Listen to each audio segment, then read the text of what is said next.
You would think that of all the 10 Commandments, the one that needs the least explaining is the sixth, because it seems so clear. It is the one that the King James Bible, the most widely used English translation of the Bible, translates as, "Thou shalt not kill." Yet the truth is quite the opposite. This is probably the least well understood of the 10 Commandments. The reason is that the Hebrew original does not say, "do not kill." It says, "do not murder." Both Hebrew and English have two words for taking a life. One is kill, harag in Hebrew, and the other is murder, ratzach in Hebrew. The difference between the two is enormous. Kill means, one, taking any life, whether of a human being or an animal. Two, taking a human life, deliberately or by accident. Three, taking a human life, legally or illegally, morally or immorally. On the other hand, murder can only mean one thing: the illegal or immoral taking of a human life. That's why we say, "I killed a mosquito," not "I murdered a mosquito." And that's why we would say the worker was accidentally killed, not the worker was accidentally murdered. So why did the King James translation of the Bible use the word kill rather than murder? Because 400 years ago, when the translation was made, kill was synonymous with murder. As a result, some people don't realize that English has changed since 1610, and therefore think that the 10 Commandments prohibits all killing. But of course it doesn't.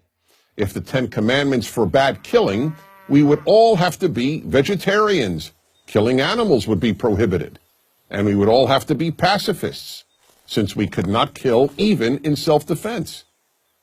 However, you don't have to know how the English language has evolved in order to understand that the 10 Commandments could not have prohibited all killing. The very same part of the Bible that contains the 10 Commandments, the 5 books of Moses, the Torah as it is known by Jews, commands the death penalty for murder, allows killing in war, prescribes animal sacrifice, and allows eating meat. A correct understanding of the commandment against murder is crucial, because while virtually every modern translation correctly translates the commandment as "do not murder," many people cite the King James translation to justify two positions that have no biblical basis: opposition to capital punishment and pacifism. Regarding capital punishment and the Bible, the only law that appears in each one of the 5 books of Moses is that murderers be put to death. Opponents of the death penalty are free to hold the view that all murderers should be allowed to live, but they are not free to cite the Bible to support their view. Yet many do, and they always cite the commandment, "do not kill."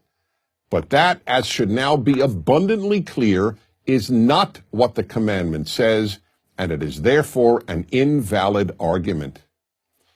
As regards pacifism, the belief that it is always wrong to kill a human being, again, anyone is free to hold this position, as immoral as it may be, and what other word than immoral can one use to describe forbidding the killing of someone who was in the process of murdering innocent men, women, and children in, let's say, a movie theater or a school? But it is dishonest to cite the commandment against murder to justify pacifism. There is moral killing, most obviously when done in self-defense against an aggressor, and there is immoral killing. And the word for that is murder. The 10 Commandments are portrayed on 2 tablets. The 5 Commandments on the second tablet all concern our treatment of fellow human beings. The first one on that list is "do not murder." Why?